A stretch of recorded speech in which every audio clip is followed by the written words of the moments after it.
welcome to Behavioral Grooves. My name is Kurt Nelson. And I'm Tim Houlihan. Behavioral Grooves is the podcast where we explore the applications of behavioral sciences by trying to answer the why we do what we do question. In this episode, we're continuing the series from the NOBEC conference at the University of Pennsylvania with a conversation we recorded about a topic that Tim and I are particularly close to.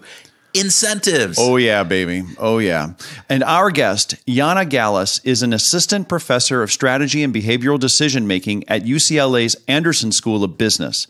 Her research interests lie at the intersection of behavioral economics, strategy, and innovation. But our conversation focused almost exclusively on the way incentives work. This truly was a conversation that hit close to the heart with us because both Tim and I have worked in designing, communicating, measuring, and studying corporate incentives and recognition for more than 20 years each.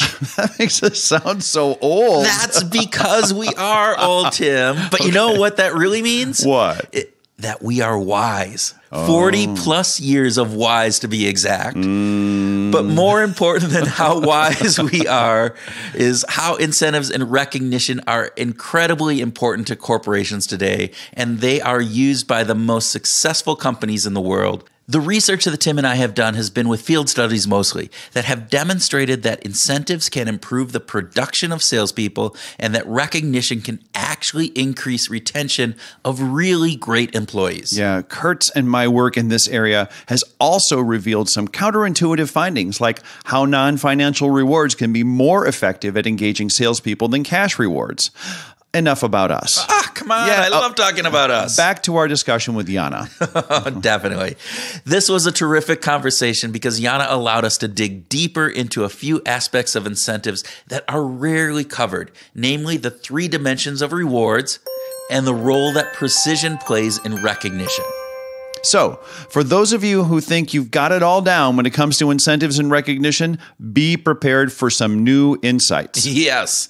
So sit back and relax with a pint of incentive schemes and enjoy our conversation with Jana Gallus. Well, so tell us a little bit about the kind of work that you like to research. What are the things that are topical for you? Yes, so I've focused most of my research on studying symbolic non-financial incentives, and with that I mean specifically studying awards and the power of recognition when it works and when it might even backfire.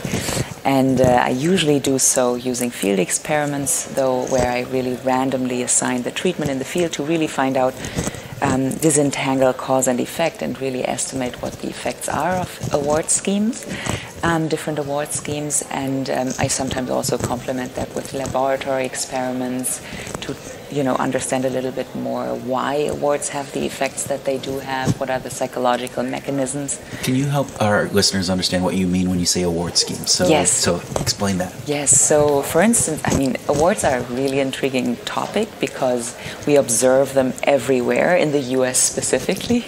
There's almost no institution without awards. And even beyond the boundaries of single institutions, you of course have awards at the national level and state level, and in all industries, across public, private, and voluntary sector, across countries, and in fact throughout history. We know the Légion d'honneur, for instance, right, which is a famous case of a state honors. And at the same time, the research on awards really started out perhaps 10 years ago only, and it's a challenging research because it's very difficult to find out whether the awards actually have an effect, because usually we just observe that the best get awards and they stay the best, and so they could have even decreased their performance and still be better than the people you'd compare them to. So it's very difficult, and normally award-giving institutions are reluctant to allow you to randomly assign who gets the award and who doesn't. Believe me, I've tried convincing award-giving bodies, and it's very difficult because that's like the gold standard, right? And ideally, you'd want to randomly assign the treatment who gets a given type of award and who doesn't. And so that when afterwards you compare the different groups, the treatment group with the control group, that you are able to tell, they didn't differ on any dimension except for that one group randomly happened to get the award and the other didn't. So if afterwards, after the treatment, you observe differences, and those are statistically significant, it has to be the award because there was no other dimension along which those. So if you're not getting companies to be able to randomize this, how are you teasing out this cause and effect? Or are you lucky enough to find a few that are doing it? Okay. Now I am. But I can tell you, as a PhD student, that was more difficult. So my first experiment was really with the community of Wikipedians. Okay. And Wikipedia, you may know, there are millions of people voluntarily contributing to Wikipedia, like writing those articles, but it goes way beyond that, discussing the content, improving on others' work, even establishing the rules behind that community. It's a fascinating community, and it's really, there's no money involved, right? People operate under pseudonyms, so you wouldn't even know that in this online community my pseudonym is, let's say, Economist 123, right? Yeah. And so there's no offline ramifications from contributing. And at the same time, that community faces a challenge that many organizations face, which is attrition and newcomer retention of high potentials, for instance. And so that was intriguing to me to observe, and I thought that this would be a great and excellent, in fact, environment to study symbolic awards, because if I were able to hand out awards there and ideally randomize who gets the award and who doesn't, that would be a purely symbolic award because it's just tied to a pseudonym online. Right. There cannot be any career benefits from this. There's no money attached to this. It's purely symbolic.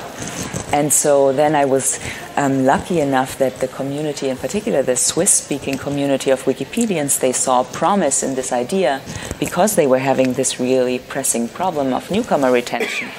And so they were willing to collaborate on this. So I was collaborating with those really intriguing and great individuals, going to round tables with Wikipedians, getting to know them more, becoming like an undercover economist, and then we, setting up this award scheme, which was very much like a national honor scheme. It was actually even given from a national sub-body in Wikipedia, so it really sounded like a national award. And in fact, even the symbol which I designed, like I drew that award. It was called the Edelweiss Award. It was given from the Swiss national portal with senior community members on board, and then I would every month give that award to 150 newcomers whom I had randomly selected out of a pool of newcomers who would have all deserved an award. Okay.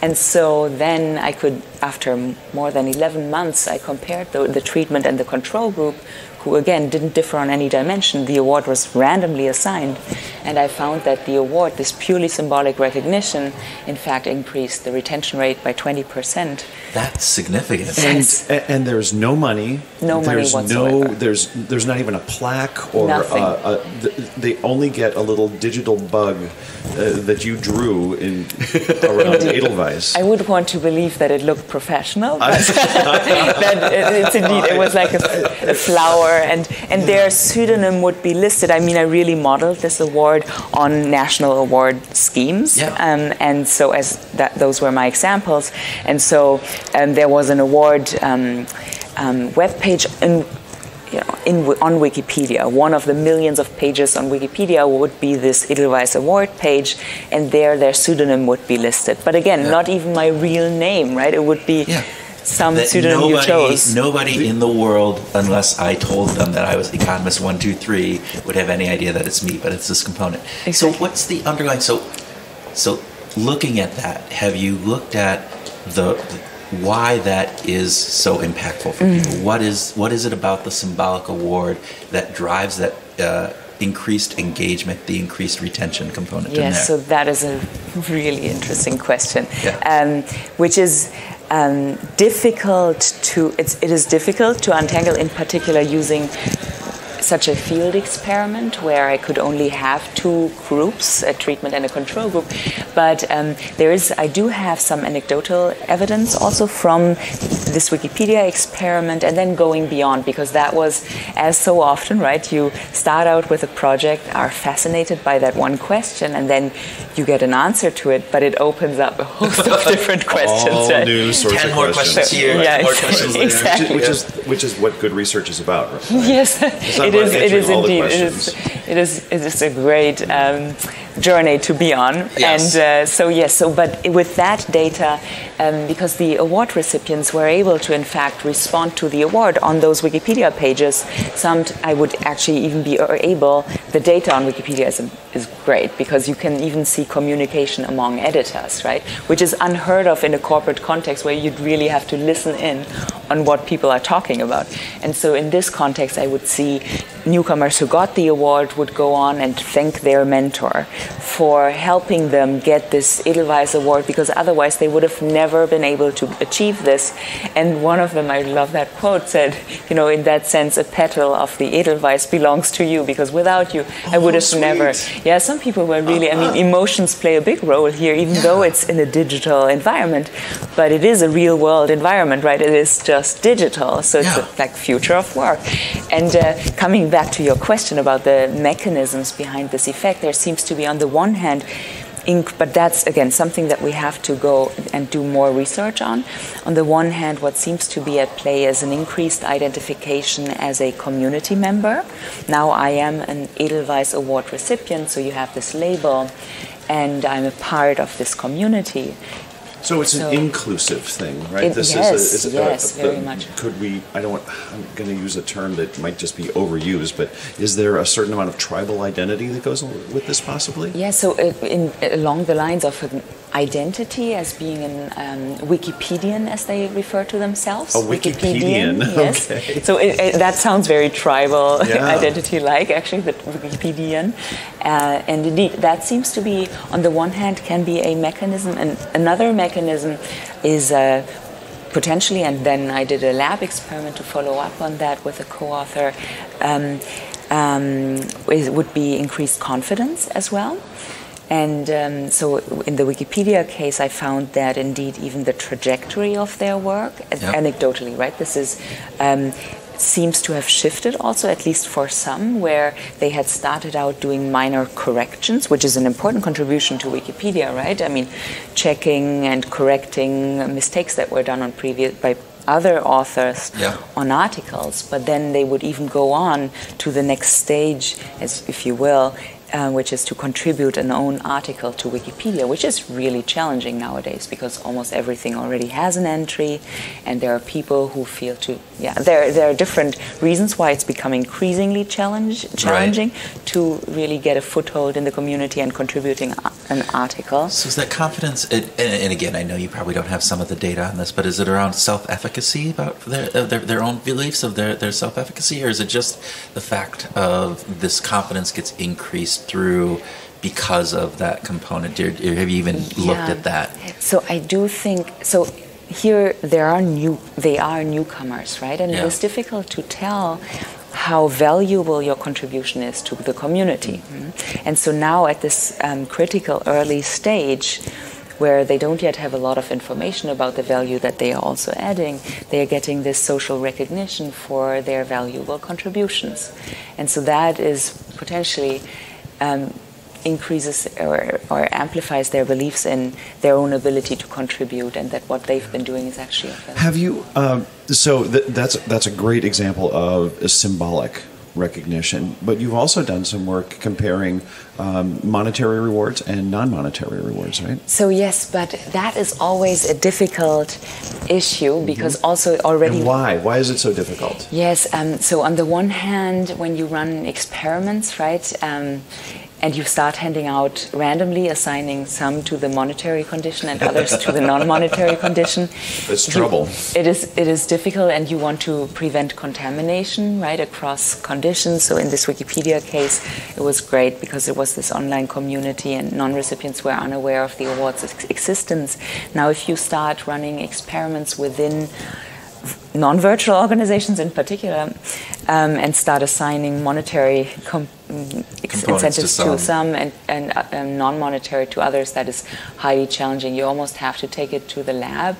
I mean, in order to prevent contamination. So I have not yet been able, I would be very interested in studying what happens when you either assign a non-monetary incentive, or that's another really interesting question, is the interaction, right, between the symbolic components and the pecuniary tangible components of awards. I have currently also a paper with Sandy Campbell, who's now at UC Berkeley, a PhD student, and Uri Gnisi at UC San Diego, where we also look at those different dimensions behind the effects of awards.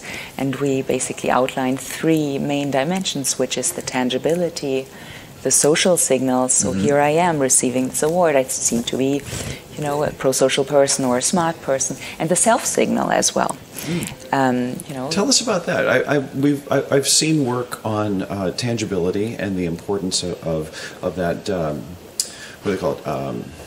Trophy value is kind of a lay term, right? And then the social side, of course, is big. But tell us about this self-identity. Yes, so this is so I do have an empirical project with Emma Heikenston, who recently graduated from the Stockholm School of Economics, where we look exactly at this effect of awards on beliefs in my own ability. And I can give you a little bit more context here. It is from also the project with Uri and Sandy. We also survey a lot of the literature, and that self-signaling aspect has received fairly little, not yet as much attention as it should, because of course also it is very difficult to see how these awards impact people's self-image. As opposed, you can imagine if you get an award as a genius early on in your career, or as a math master, that should impact your identity as a person who excels at math, or who's smart. And if you see, coming back to the trophy value, if you see that trophy standing on your desk, on top of your desk, one would imagine that this may have a more long-lasting impact than just getting a cash transfer onto your bank account, which I think many people might not even notice, or remember. Or where they spent it, if and when they did, right? That would be immaterial. Yes. So that probably plays into some of the Wikipedia component then too that you were just talking about. Indeed, yes. So that you perceive the work you're doing as being important, but it may also even amplify. But that's again something with a caveat that I can't now disentangle those mechanisms, right? But it seems plausible that receiving this Edelweiss might instill this identity also of being a person, a Wikipedian who contributes to Wikipedia, who's pro-social and good at it. Yeah.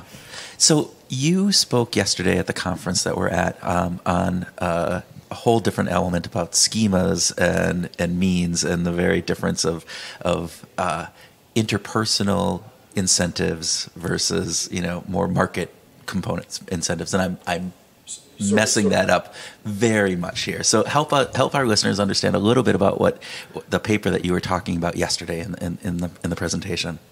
And you're talking about the difference between the intimate relationships and the work relationships. You're thinking sort of what Ariely and Heyman referred to as sort of the financial, the money market, and then the social market. Exactly, and they in fact also reference the work by one of the co-authors on this project, who is an anthropologist now at UCLA and has been at UCLA for a while, Alan Fisk, Professor Alan Fisk, who has done work in the structures of social life is his book that is about relational models theory. I'll go into that in a moment. And on this project is also a graduate student at UCLA Anderson, Joey Reif, and Emir Kamenica at Chicago Booth. And we are interested in studying how the social relationships influence or even govern the effects of incentives. And also how incentives influence social relationships. And here it is important, the first point, and what I wanted to emphasize yesterday in this talk is that when we talk about incentives, what are incentives, right? oftentimes people will go immediately to this distinction between monetary incentives and this broad and somehow loosely defined category of non-monetary incentives. Me included, by the way. When I'm asked what I study, sometimes, in particular when talking to economists, I would say I study non-financial incentives, mainly looking at recognition, and then then you have to.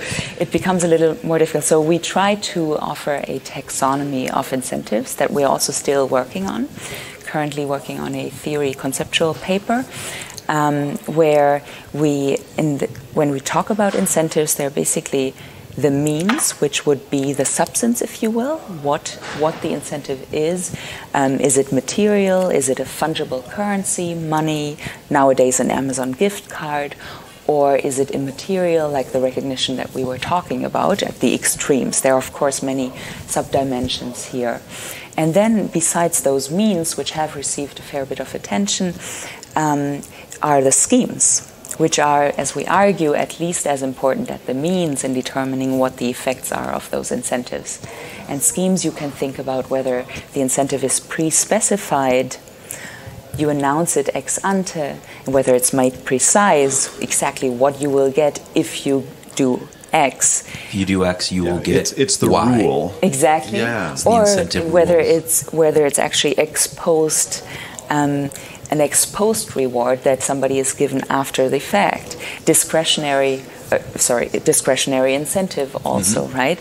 And then there are other schemes that, because this is audio right now, I won't go into detail too much. Well, you could draw it for us. Unfortunately, our listeners would be at loss, but we'd be having fun. Well, maybe this is an incentive to then look up the paper. Very much so. Very much See, so. I'm talking about They should incentives. definitely look up the paper. You've raised some curiosity. Yes, There you indeed. But so the next point, besides establishing these schemes and means, so meaning the structure of incentives being the schemes and the means being what the substance of the incentive, we then connect that to Allen's work of relational models theory, where there's extensive ethnological and experimental research that suggests that across almost all domains of life, people use just 4 relational models or 4 modes to coordinate.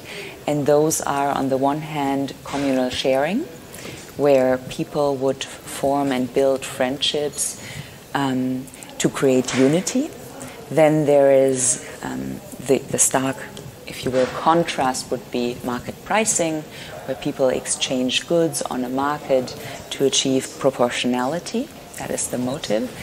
And then there are 2 others, which are equality matching. So you can think of siblings, for instance, or in some respects perhaps co-founders, where it's really about achieving equality, that everybody gets the same. It's tit for tat also. And then the 4th is authority ranking, where people create ranks and hierarchy for this, to achieve this motive of hierarchy, having a leader and followers. You see it, of course, prominently in the military. And now we connect this to incentives and see how there are congruencies, where given schemes and means are highly congruent with one relational model in particular or another. And that is when we would expect there to be the intended positive effects on effort and performance on the one hand, but also on perhaps reinforcing that relationship. And then when it's an interesting aspect that arises when there are incongruencies. So when somebody, for instance, is in a communal sharing relationship and then starts offering incentives, schemes and means, but also really importantly, not just money, but in fact using those schemes, pre-specifying it, being precise about it, and then we would expect that the incentives backfire, as you sometimes call it. They have unintended effects and or shift the relational model from communal sharing to market pricing.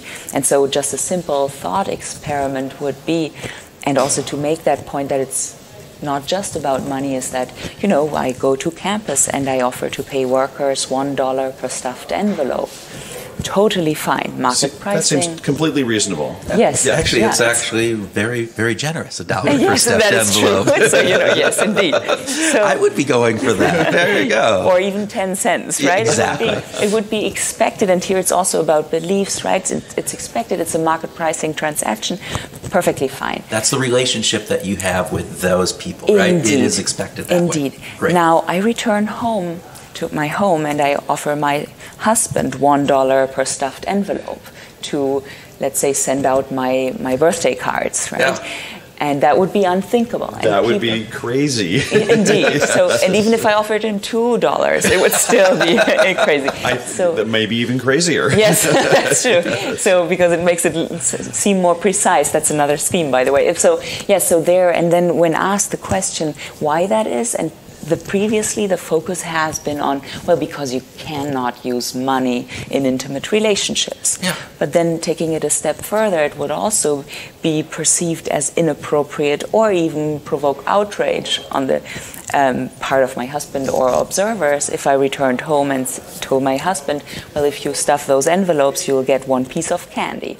Right? Right. So even that, or a Right. kiss in a serious manner. Right. Offering him one kiss per stuffed envelope is also not... Well, that's lovely, but it's a little weird. It is very, right? And the point being, here it seems it's not about the money. So I'm using the right means, which is a kiss in an intimate relationship.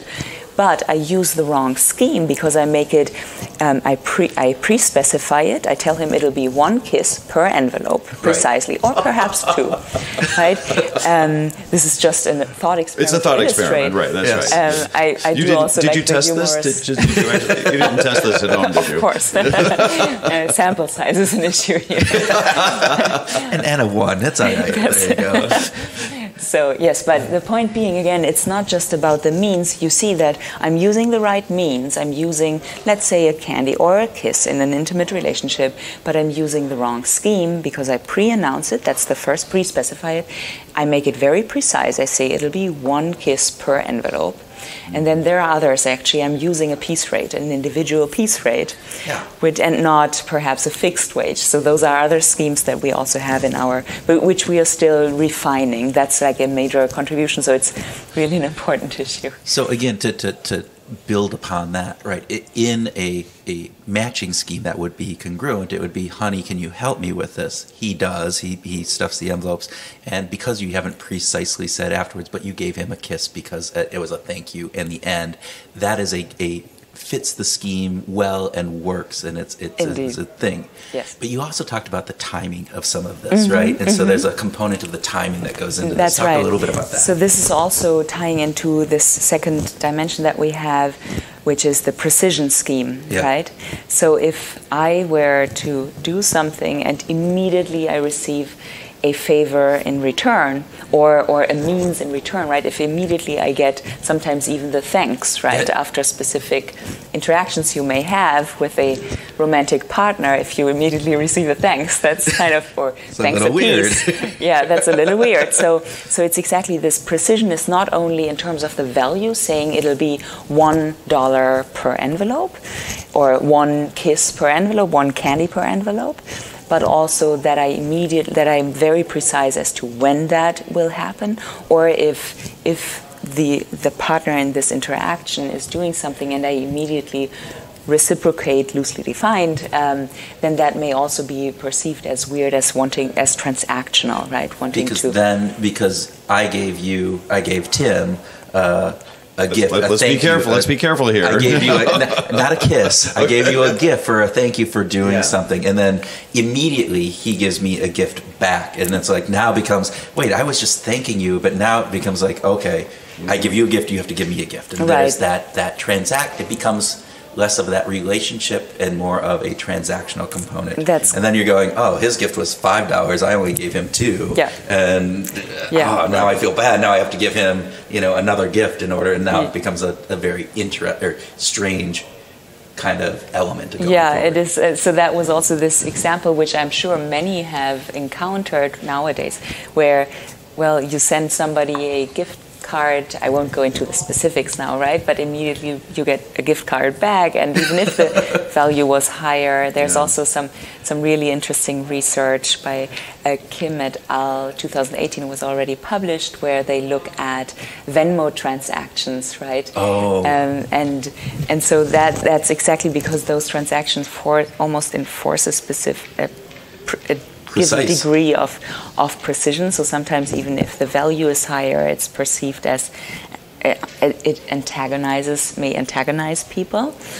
So. Yeah, I had a conversation with Ron Kivitz at Columbia, and he does a lot of work in incentives, and he had been editing and making editing kind of notes on papers, on peer-reviewed papers, for several years for a particular journal, and he oftentimes got a thank you note, handwritten thank you note, and then one time the editor of the magazine sent him a $5 gift card to Starbucks, and he said, I went to my computer and I wrote out the note saying I refuse to do any more work. Oh. He was so insulted by this terribly small, non-monetary award to some degree, that he just said no. It totally changed the relationship. Yeah, gift cards are interesting. It's again this those means also. I mean, that said, though, there are these instances which is again this point about schemes and means, right? That sometimes the schemes may be even more important than the means, the nature or substance of the incentive, because we do observe these contexts where people, even in intimate relationships, use money as a way of signaling their affection also, right? And to convey affection, let me use convey, that term, not signaling. So there's great research by Viviana Zieleiser, probably I'm mispronouncing her name, at Princeton, who has looked at these instances where money becomes almost a totally different currency, right, where it is used to express affection. And we see these instances where for weddings in different cultures, for childbirths, people do give money, but it doesn't backfire. And so it's the social norm, right? In some cases. Yeah, so that's the next question, the social norm. What is a social norm? Exactly, yeah, that's something we're also discussing. But it's also to some extent the scheme, how they are used, right? And so they oftentimes are then given ex post, in an ex post discretionary manner, which would be our first scheme, right? And so, for instance, your son graduated, and you give him or your daughter a monetary gift, quote unquote, because gift already implies the scheme has actually a gift. What makes a gift is the question that I raised yesterday. That is a great question. Yeah. And that is one component. One answer to that is this ex post nature. The other one is that we do make it deliberately imprecise, even when we could be precise and could say, well, I saw you spend X hours studying, I give you now ex post X, like a piece rate per hour. Yeah. But $10 an hour for all those hours. So here's your 2 bottles of wine because you completed this much effort. Right. Yeah. Exactly. So that we don't do, and in fact, even before we show up at the party, at the, let's say, what are they called? Baby showers. Right. Even before I'd show up, I would put the money into an envelope, so it's clear I did not put as much money into it as I drank orange juice, right? So it's this uncoupling in a way, and then oftentimes those envelopes would be, in terms of time-wise uncoupling, right? They are opened only after the party is over, right? You don't open the envelope with the cash in it while people are there and count the cash. Exactly. Or you don't put the cash into the envelope while the other is watching, right? So there's... I had four glasses of orange juice and I had 2 pieces of cake. That's worth $15. There you go. Here's your gift. Yeah. So we deliberately do it in a vague fashion, but the point is that we can use, and we often do use, money without it backfiring, and understanding why that is and which schemes we are applying when we do that, even in communal sharing relationships, right? But again, it forms to what Tim was saying and some of the social norms on that, because again, if I go to my mother-in-law's house for Thanksgiving dinner And if I brought, she serves this wonderful dinner, and I have an envelope at the end that was pre-done, right, and it has $50 in it, that is still not going to be a good way of. Will not be well received. Indeed, right? yeah. It will not be well received, and so, but the same thing as you said, a baby shower or a nephew's graduation or one of those components, it's perfectly acceptable. Now, if I may follow up on this, it's something we've been discussing at length. One interesting question is why that is, right? I mean, so it is possible, right, that this is because of let's say the affordances of money. I don't want to now venture into another discussion, which is basically money forces a given degree of precision. Right? You can't say, I use this amount, but it's very difficult to use money in an imprecise manner. Yes. And at the same time, historically, also money has been associated with market pricing transactions. That's why it was even invented, right? To be a fungible currency.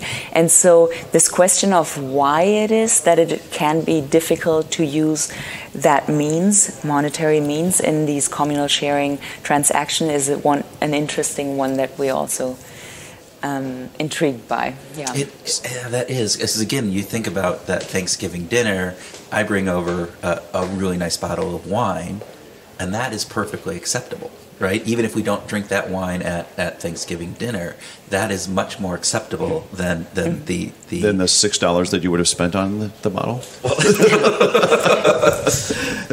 And though, to come also back to the schemes, if you told the person who's inviting you, if you invite me, I will give you a bottle of wine, you see, it's not just the means, right? And so it comes back the scheme into again. So the prescription saying, if you do this, I will give you X, and I think it would also be very different if I said, hey, this is a $47 bottle of wine. I spent a lot on this. Very different. As opposed to here's a nice bottle of wine. So, Jana, what do you think about corporate cultures? In the corporate world, we have both a financial world. We have a market transaction. We're being paid a paycheck to get to work every day and do certain things. And there's also a social, not intimate, but certainly a non-monetary world of favors and relationships. Peer effects. Can those coexist in a way that the social side could be?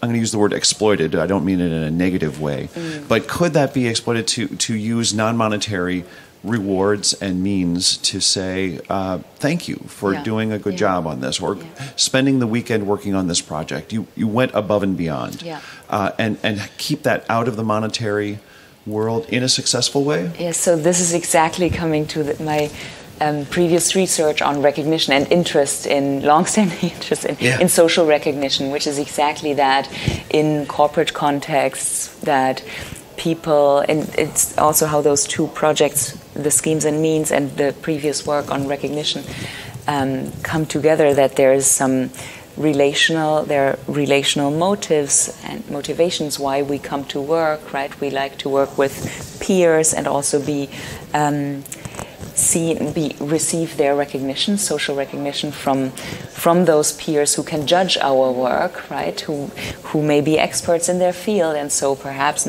getting to hear from them that what I've been doing is something they consider to be of great value can be a very important signal to me as well. And I think you do observe definitely in so many corporate contexts that they are using recognition schemes, different recognition schemes, and there are so many different dimensions when we talk about recognition and awards, right? Yes. It's much more complex than just looking at, in some regards, than just at a monetary sum, right? But there again, there are different schemes of using those. But with recognition, you have recognition that it depends on the audience, who's in the audience, right? Who sees that I get this award? It depends on how scarce the recognition is being kept. It depends on who gives the recognition. And this is in fact something that this paper with Sandy Campbell and Uri Gnisi that I was mentioning earlier, where we are really looking at this systematically. Another component here is the selection process. Yes. Was I being nominated by peers? Was it based on a self-nomination? Was there no nomination and just some committee? And what about the status of the giver and that committee? That also influences, again, the value of the award. So there are many different dimensions. You do see that companies use one or the other, but I would very much like to see, and that's what I'm doing with companies, many different companies, in fact. For instance, also with NASA, a field experiment where we are trying to disentangle the effects of these different forms of providing recognition, because they can have different effects, of course, depending on, for instance, who is the audience. Yes. But we need to find out more how those different types of recognition schemes impact behavior. I do think that many companies still, in particular companies still, like to tie some tangible components to awards, in the belief that there has to be some material, quote unquote, value to these awards. So it either has to be a check that comes with the award, or some gift card, indeed, yeah. some expensive gift. But if it's well designed, at least that, which is in a very different context. But this Wikipedia experiment already, and there are other great experiments also that would suggest that even purely symbolic recognition can have its effects. But when you look at in the field, you don't find formalized recognition schemes that are, on a regular basis institutionalized, that are symbolic. Usually the symbolic recognition happens in a more informal context where peers would spontaneously say, you did a great job. It's very interesting, because I've done some work with field salespeople, and they have, again, to this component, that market pricing kind of element, but they won this top recognition. And the thing that we found in our interviews with them is, yes, they loved the trip that they won and all of that, but the real thing was on their business cards, and they got a special name badge that had that symbolic component on it, that when they were interacting with customers, it said that you were part of this president's club. Kind of like the Edelweiss. Yeah, it was recognition, exactly. Right? That's exactly what it was, and that for them was this really meaningful component. Yes, they liked the element of having the tangible component with it, but really that was this element of saying, hey, I am a whatever the name of the award was, I am that winner for this year. And that drove a lot of the conversations that we had in the assessment of it. So interesting. And presumably, even if that name tag did not have any implications for their next sales deals, they would still appreciate having that designation. It's the element of I'm working with Tim, who's a peer of mine, and I have it, and he, it's this going back to some of the pieces that you talked about that social and the self, and probably elements of that I could see playing out within that. So there is a wonderful quote by Adam Smith, who also said, humans want to be praised and praiseworthy. So that's another component, whether you think that's something I still want to investigate, that there's some research whether you were praiseworthy, right? Yeah. And how does that shape the effects of an award, and how do those self and social signals again interact? We need like another 5 hours with you. I think I would just love this. But one of the things that we always talk about with Behavioral Grooves is music.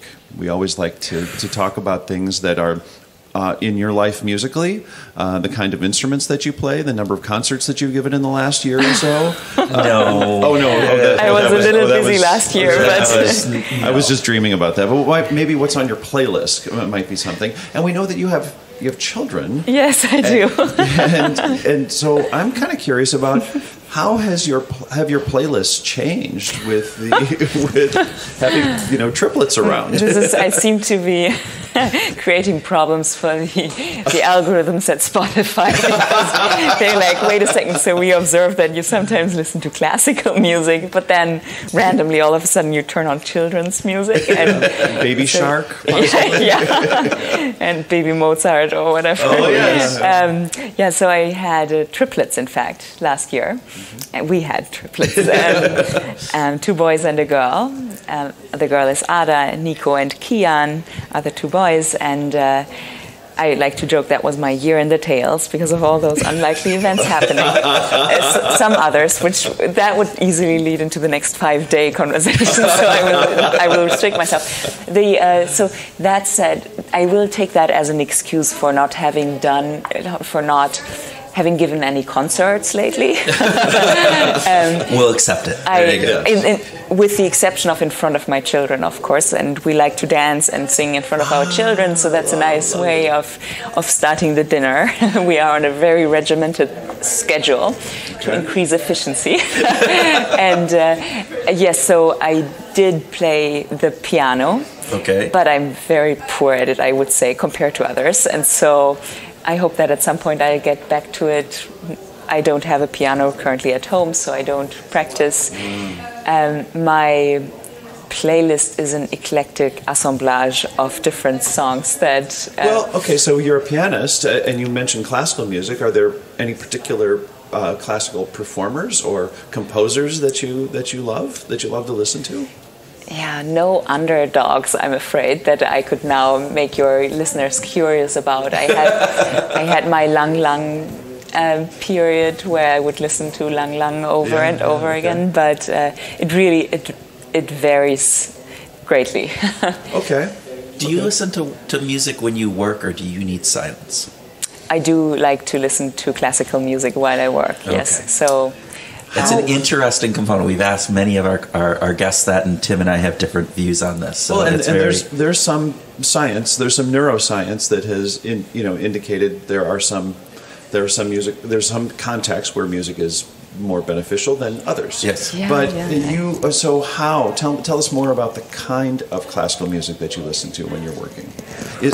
I have not analyzed it. It's a more soothing, and sometimes I will admit I just rely on Spotify playlists. Of course. So this is now again advertisement. We all rely on Spotify playlists. There is, talking about music, one band that it's now mostly 2014-15, but I still very much like them, which is Milky Chance. Oh yeah. That is a German band.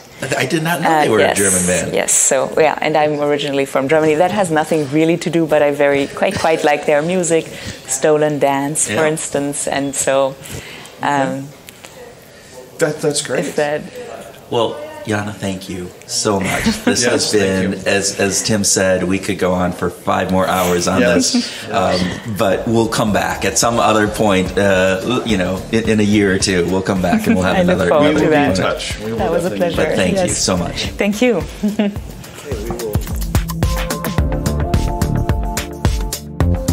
Welcome to our grooving session, where Tim and I groove on what we learned in our interview, have a free-flowing discussion, and whatever else comes into our highly incented brains. Yeah, incented, not incentivized. Not incentivized because... I don't like that word. Why? I don't know. It's like, it just drives me. It's just incented. You provide an incentive. You were incented, not incentivized. It's a made-up word. All of it's made up, right? All of the words are made up. But at some point, that's true, isn't it? At some point, somebody just made up the damn word. Everybody makes up different damn words. That's right. Well, and English is such a strange language, too. I was just thinking damn word, and I'm going, well, damn is actually a physical object that holds back water, and but it's also a used as a swear word in some instances. Yeah, I think it comes from damnation, which was a biblical term. Damned into hell and all of those. Yeah. So you have all the different. Where the hell are we going? I don't know. We were rabbit holed already. Let's get back to Jana. Get back to Jana and get back to incented. Yeah. It was a great conversation, right? Yeah. So it was a really good. So great to talk to her about how the research on incentives continues to grow. Well, so I'm looking at the people that we've interviewed, and obviously this is an area of expertise for both of us, and I'm looking and I go, well, we talked with Scott Jeffrey, who's done, fabulous work on this. And all the other people, there's been tangential pieces of this, but not people who have actually really studied this. So this is like in our wheelhouse that we just love. Yes. So Yeah, truly. It's great. All right. So what did you find really fascinating? Schemes and means. Schemes and means. Yeah. So what really struck me is something that you and I have encountered so often with clients is that they oftentimes, when we start talking about incentives, they're just thinking of the reward. They're just thinking of the thing. The meme. The mean. That thing that goes out on Facebook. Not meme. Mean. MEAN. Oh. Mean. The means. The ways and means. The ways and means. Yeah. Okay, that meme. All right. So no. But it's so easy just to focus our attention on the thing, yes. on the reward. And to say, well, if we're going to do an incentive, we're going to have a contest or whatever kind of terminology. We're just going to focus on that thing. When Jana is really good about saying, no, you got to have a scheme. Like this is two parts to the same coin, right? There's two sides to the same coin. There's the means, the reward itself, and how you earn it, the rules, the scheme. Right. This is so critical that I think it's a big takeaway for me. Well, and it goes back to, and I was remiss, I said we talked with Scott Jeffries about this, but we also talked with Paul Hebert, who we did. We talked about this, and I go back to that. And we talked about one of the big fails of incentives is focusing just on that one big reward, yes, or those aspects, which is exactly what you're just saying here, is that, we tend to, organizations often go down the rabbit hole of saying, we got this great trip, and so it will just be motivating for everybody. When you actually look at this and you go, yeah, but the rules to get there or to achieve it are just crap. Yeah. Or they're not understandable, or they don't align with what that reward is. And so you need to have both the scheme and the mean in order for it to be a really, truly effective incentive. And you brought up understandable. I think this is a really critical part that clients miss out on as well. That when the sales VP is designing his or her own incentive program, forgets about really how it's going to be understood. Yeah. Right. Communication's a big part of it. Well, communication is a really huge part of it because often these are put together by analysts and statisticians and who are doing the math behind everything, which is great. You need that. You need to make sure that you're not breaking the bank when you're designing these, and all of a sudden you're paying out millions and millions of dollars when you have a budget of a couple $100,000. Right. That's right. So those are important. However, the way that their minds process things is different than often it's different than how salespeople process things. Oftentimes. Often. Yes. And so when they put out this, and I will use this example all the time, I remember talking with one person who was designing this incentive plan, and he's like, super excited about how well it's designed, and he's going, Kurt, look at this. See, if they do this, and then they splits up into point A, point B, or point C, depending upon how they perform in here, and then within point A, it goes to this to two different facets, and this, and it was a very logical follow from point A to point H. It was like 8 different pieces in it and had different branches, and I just sat there and I go, it's very logical to you. The salesperson who is going to receive this is, after that first branch, they're going to get to point B and they're going to go, so how the hell do I earn on this? Right. And it's not going to be motivating to them. And so, part of the work that we do is helping companies, look at those schemes and say, let's make sure that the schemes make sense from both the business side, which is the part that they're doing, but also from the salesperson or the employee side, to really say, is this something that I can wrap my hands around, grab a hold of, and really run with and understand it to the point where I know what I need to do in order to maximize that. And then also from the communication piece of this, how do you communicate that so that people get excited about it, that they understand it, and that they buy into that I can actually achieve it. So. Yeah, that communication's a big deal. All right. Did I just run rampant on craziness? No, it's so important. It's so important, I think. And we just didn't get a chance to talk about that with Jana. Right. So communication is a key piece. It really is a key piece of incentives. The second thing that really struck me, I'm just on a roll here because I really love this conversation. The second thing was adding to the body of research in and around incentives with this addition of the self as being, and the self identity as being an important part of what makes a reward successful. Right. Well, she talked about the 3 dimensions: tangibility, social, and then that self aspect. Self, right. And Scott Jeffries had talked about in his research earlier about, what was it, the 4 pieces: sociability, justifiability, separability, and then an emotional component. That emotional component, which is all a key piece of solid right? stuff. When you think about it, it has to be justified. If incentives work when they're justifiable. Like, you can go, I would have never spent my own money on this. This is a great reward. Right. And it's sociable. I'll talk to my friends about it and family. Yeah. And I'll share it. Yeah.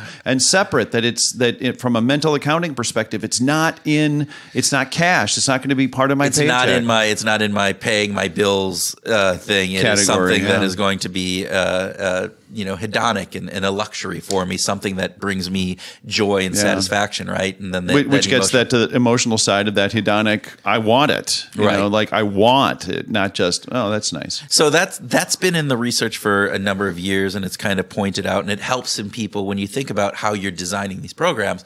But the key piece that Jana was bringing up is that incentives work best when they reinforce our identity. Yeah. I mean, you think about that, and I'm like going, pow. It is a pow, and it's a lens that I don't think anybody who is designing incentives is doing this consciously. They might be doing it subconsciously, but I don't think anyone is saying, how is this reward going to reinforce an identity? And I've seen it, right? I'm sure you've seen it as well. I have. But I remember a reward where a sales VP had just gotten his motorcycle license. And so he wanted to make sure that a motorcycle was the top prize. We've talked about this. We've talked about this before. And then it's a soccer mom from Dallas that wins. And she's like, my brother died on a motorcycle. Yeah. It's like the antithesis of her self-identity. So how is that going to work as a reward? It's impossible. But I think that the self-identity aspect gets into some of these rewards. And again, it goes less about the dollar amount that is associated with these awards and recognition, but more about what they mean. So that element of saying you are, in all the Wikipedia stuff where, first off, it's anonymous. It doesn't really play into any of that. And yet, no one's going to know. You get this award that says you are the best of the best. And so all of a sudden it builds up that self-identity that I am contributing. I'm a contributor, and that I am in the top tier of who these Wikipedians are. So that reinforces, because I'm already doing this, on my own time and my own basis, and to get an award for doing it just reinforces that. So how do we take that element of self-identity and really reinforce those key aspects that, again, align with the organization of Absolutely. It needs to align with the organization. There's no reason why it shouldn't, but it also needs to get to the self-identity of the people you're targeting as winners. I think if we can take that one piece out of this conversation, this is huge. And apply it into the work. I know for me now, the work that I will be doing with my clients around, designing their incentives and understanding their incentives is going to have this lens of saying, what's the self-identity component that we have here? Yeah. I said component. I'm sorry, people. It is my New Year's resolution that I will be bringing less components into the conversation here. But it's not New Year's yet, so don't worry about it. You got a freebie. But when people listen to this, it will be right around that New Year's time frame. So okay, what else did you want to talk about with this with this particular discussion with Jana, other than components? What other component do I want to talk about? Is that what you're going? Yeah. Social relationships and its draw into incentives, and particularly financial. And we've gone down this rabbit hole before, that it's really difficult when you're in a social relationship to bring a financial component in. But she brought up some areas where it actually is okay, which is a good twist on this. Because again, we go back to Tale of Two Markets with Dan Ariely and James Heyman. Right. Yep. And the fact of, you help me change this tire and I offer you a reward for it. If it's candy, it's fine. But if it's a 50-cent piece of candy, then it gets into that monetary piece and people feel weird about it and various different things. Or going up to your mother-in-law for Thanksgiving dinner and you bring a bottle of wine as a thank you, or say, you know what, that's a great meal. Here's $30. You know, they're two very different. Or to add even more precision to it, to use Jana's words. So how much do I owe you for Thanksgiving dinner this year? Is it $30, $35? Can we settle up at the end of the meal? Right. Are you crazy? Yeah. Oh man, you'd just be so out of the family at that point, which some people might like. Yeah, there you go, folks. For those you don't want to go back to the Thanksgiving dinner next year, bring a checkbook. Bring a checkbook. But the aspect of the amount of precision, and we were talking before going on air here, that there's this Goldilocks area, right? Yeah. So if you're giving a reward, recognition of some sort, right? And you are saying, here's 20 points or $20 or whatever that would be, and people don't understand what it's for, that's not good. Right. But what Jana is saying with the research that she's showing is that here's $23 because you worked 23 extra hours over the weekend. Right. That's not cool. That's not good either. No. You need to have you need to be in that Goldilocks zone where enough specificity. You know what? That I feel like you did all this great extra work this weekend. Yeah. Here's 20 points as recognition. Thank you for that. Yeah. Right. And you don't get down into, now my per hour work on that was worth the 52 cents or whatever it would be. No, you don't want to get to that specificity. You want to make sure that it's specific enough that they understand here's what the behavior was, but not specific enough to get it down to those levels. Right. Could we talk a little bit about that when she was talking about the NASA research with managerial recognition and how it acts as a signaling function? Oh, that I thought was just fascinating. Primarily because in terms of the managerial recognition acting as a signal for legitimacy around the platform, basically. Yes. That I thought was so cool because in my last company, we did some research on a client who was looking at how can they retain their best employees.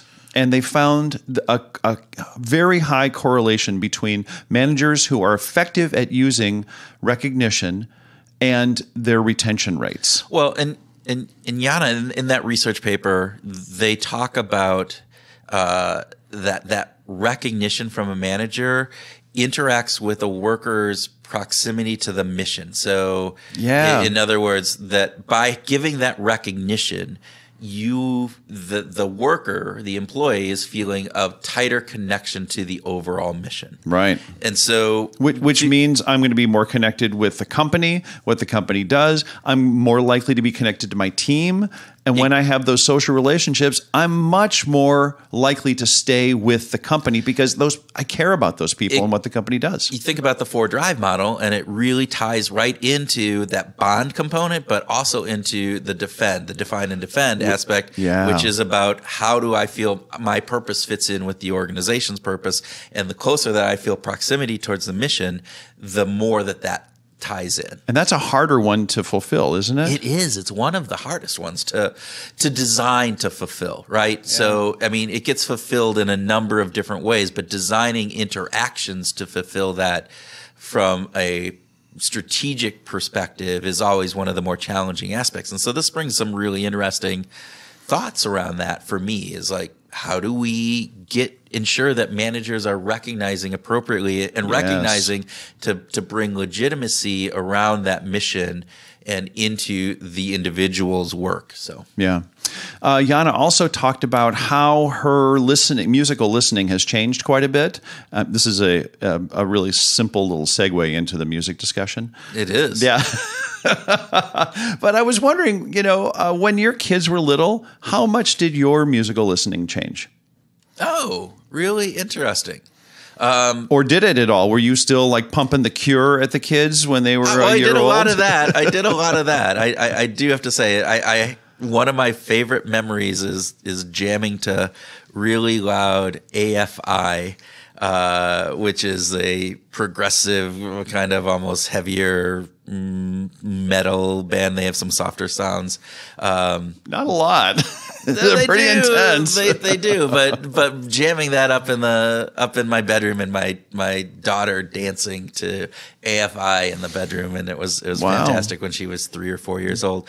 But we did listen to there's a compilation locally, and I'm gonna mess up on the name of it, but it was a bunch of Go Tell It on the Mountain, folk song, Oh Susanna stuff. Kind of songs that were done by Matt Wilson and Dan Wilson, members of local Minneapolis bands. So it had this nice little local flavor, but they also modernized some of these musical songs. We'll get it and we'll put it in the show notes. This is Tim with a post-production note. Unfortunately, we were unable to find the album that Kurt was referencing, and as soon as we do find it, we will make sure that everyone in our listenership is aware of it. Sorry about that. So you did some modification of your listening and what was available in the house when the kids were little. Yeah. Yeah, but not entirely, it sounds like. Not entirely. How about you when your kids were little? Yeah, I made heavy edits to what I listened to. I went into Raffi mode and all that kind of crap. I'm sorry. Really, yeah, I know, right? Really heavily, because I just wanted to be age appropriate for the kids. And they didn't get to hear the kinds of music that I listened to until they were, 6, 7 years old, and they were old enough to maybe be a part of a social situation where I was playing music at home and they would hear me play songs. Okay. And Why? I don't know. I had this bent idea that that the kids should really just listen to things that are developed for kids. Yeah. So I have an interesting, I learned this from my sister who raised 3 super successful women who are now just doing amazing things. But I remember one time when she said, we never censored any of the books that you read. They were highly controlling parents, right? They had certain rules that they had to follow. But there are 2 things. We never censored any of the books that you read. Whatever book you wanted, you could read, and whatever music you wanted to listen to, you could listen to. Wow. And so I have actually gone into and taking that as a modality for how we work with our kids. Yeah. So like my son is listening to some rap stuff that I like, oh my God. And I have conversations with him about it, but I will not censor that for him. Yeah, good. And I said, look, you can read whatever book you want and you can, listen to whatever music you want. Now, I'm sure if it went way too overboard, I would probably have to draw a line at some point. But it sounds like you could have a discussion about it if you felt it was really out of bounds.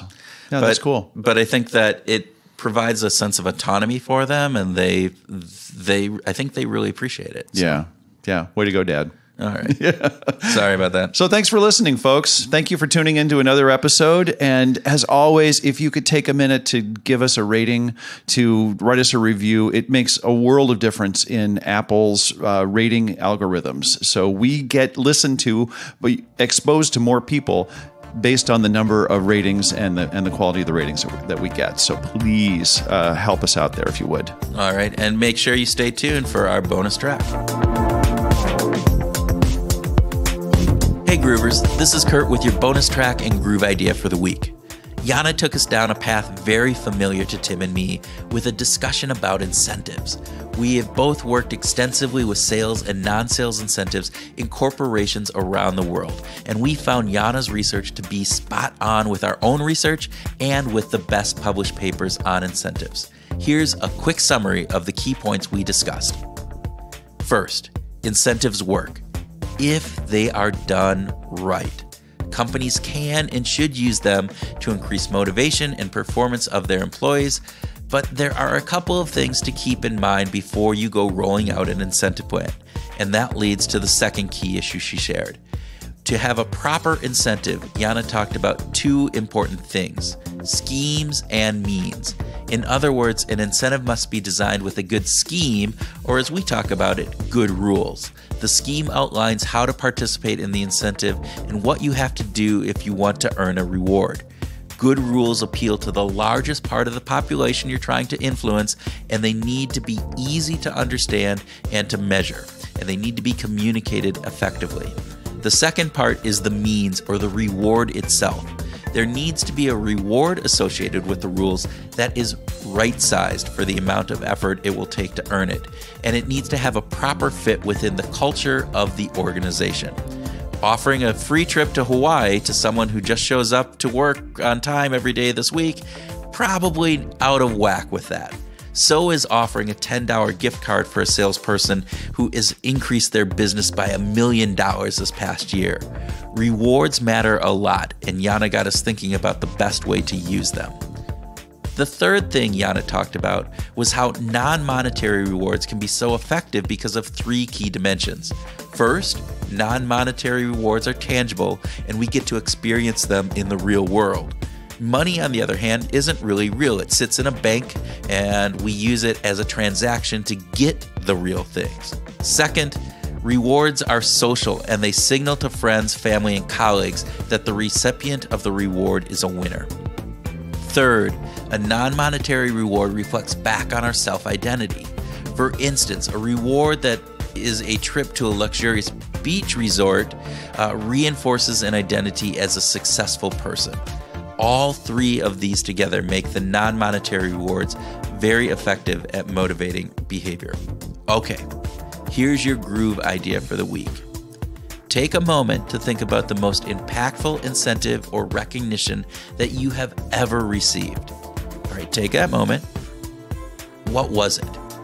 Now think about the 3 reasons why you found it impactful for you.